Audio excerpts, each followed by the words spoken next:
jour appelle la question orale numéro 80 de M. Hervé Maurey à la ministre des Solidarités et de la Santé. La parole est à M. Hervé Maurey, auteur de la question. Merci, Monsieur le Président. Madame la Ministre, mes chers collègues. Comme beaucoup, j'ai accueilli avec espoir l'annonce du Premier ministre dès sa nomination de faire de la lutte contre les déserts médicaux une priorité. Malheureusement, ces espoirs ont été déçus par la présentation du plan le 13 octobre dernier, le plan contre la désertification médicale présenté par la ministre de la Santé. Par manque de courage politique, par méconnaissance de la réalité de nos territoires, ce gouvernement, qui se veut pourtant le chantre du nouveau monde, a décidé de poursuivre en matière de lutte contre les déserts médicaux la vieille politique, celle qui ne repose que sur les incitations et qui a démontré depuis 25 ans son inefficacité.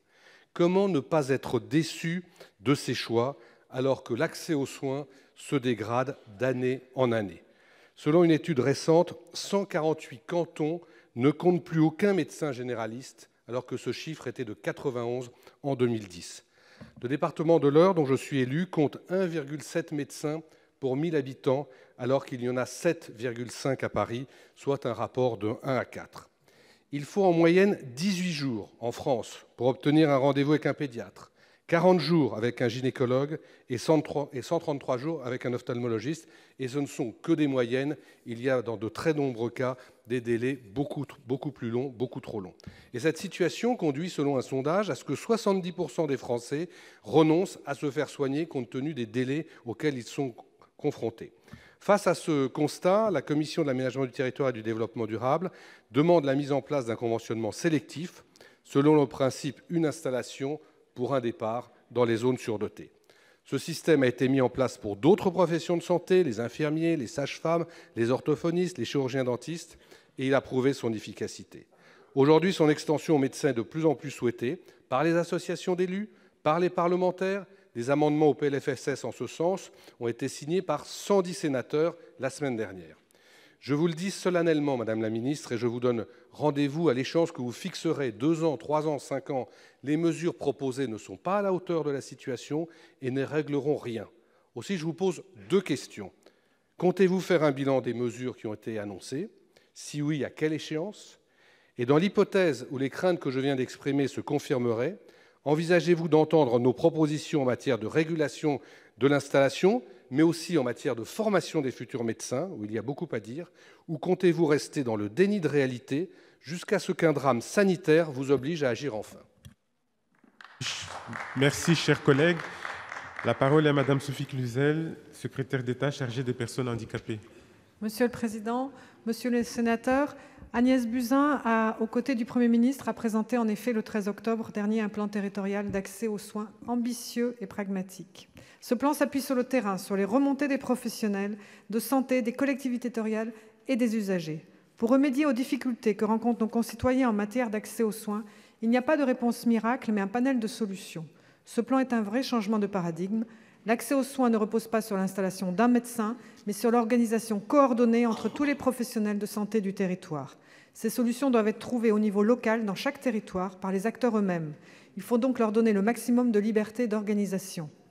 Le plan d'accès territorial aux soins ne s'appuie pas sur la coercition, car elle est contre-productive.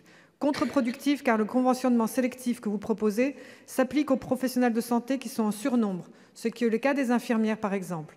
Dans le cadre des médecins, leur nombre va diminuer au cours des prochaines années et nous aurons une fuite encore plus importante. Nous avons l'exemple d'autres pays européens. Le plan a pour objectif d'augmenter le temps soignant des professionnels de santé en levant les freins réglementaires qui empêchent les acteurs de terrain d'innover et de répondre aux besoins de la population.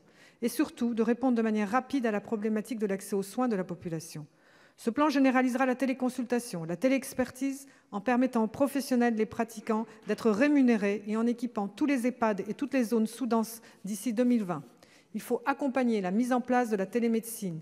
Il favorisera la coopération entre professionnels de santé en doublant les maisons de santé pluriprofessionnelles en 5 ans grâce à un programme d'investissement de 400 millions dans le cadre du grand plan d'investissement. Agnès Buzyn souhaite aussi développer les consultations avancées et créer des postes d'assistants partagés. Le cumul emploi-retraite pour les médecins installés est présent dans le PLFSS 2018. De nouvelles aides conventionnelles destinées à favoriser l'installation des médecins dans les zones sous-denses verront le jour, soit 50 000 € sur 3 ans pour l'installation d'un médecin en zone sous-dense.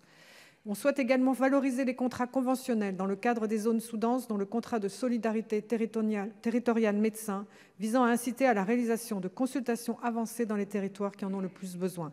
Ce plan sera amené à évoluer en fonction des besoins de la population et des évolutions démographiques. 3 délégués ont été nommés pour intégrer le comité de suivi. M. Thomas Meignier, député, Mme Elisabeth Doineau, sénatrice, et Mme Sophie Augros, présidente du syndicat des jeunes médecins Réagir, qui auront le rôle d'évaluer et de faire évoluer les initiatives innovantes du terrain. Il sera évalué, oui, monsieur le sénateur, car il est important en effet de pouvoir définir de façon claire l'impact des politiques menées. Je vous remercie. Merci, Madame la Ministre. La parole est à Monsieur Hervé Maurey pour répondre à Madame la Ministre. Bien, Madame la Ministre, vous ne serez pas étonnée si je vous dis que votre réponse m'attriste, même si je n'attendais évidemment pas ce matin à ce que vous me disiez que finalement la vérité vous était apparue, ou plutôt la réalité de la situation de nos territoires. Vous dites que le plan présenté par le gouvernement est ambitieux. Il n'a aucune ambition. Vous dites qu'il y a un changement de paradigme. Absolument pas. On est, encore une fois, pour reprendre une expression chère au gouvernement auquel vous appartenez, dans la vieille politique. On est sur des mesures que l'on met en œuvre depuis 25 ans et qui ne marchent pas. Les maisons de santé, c'est formidable. Mais quand on n'a pas de médecin dedans, c'est juste un formidable gâchis d'argent public et une énorme déception pour les élus et les citoyens qui ont cru qu'en investissant dans une maison de santé, eh bien, ça allait régler le problème.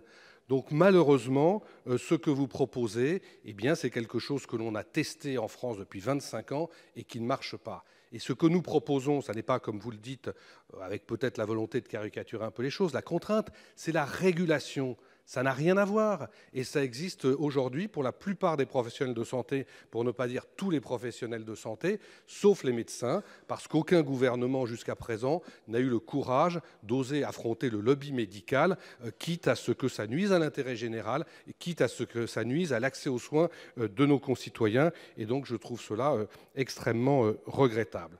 Vous avez dit qu'il y aurait un bilan. J'aurais aimé savoir au moins à quelle échéance ce bilan aura lieu. Peut-être que vous pourrez me l'indiquer par voie écrite, puisque je crois que le règlement ne vous permet pas de me répondre maintenant.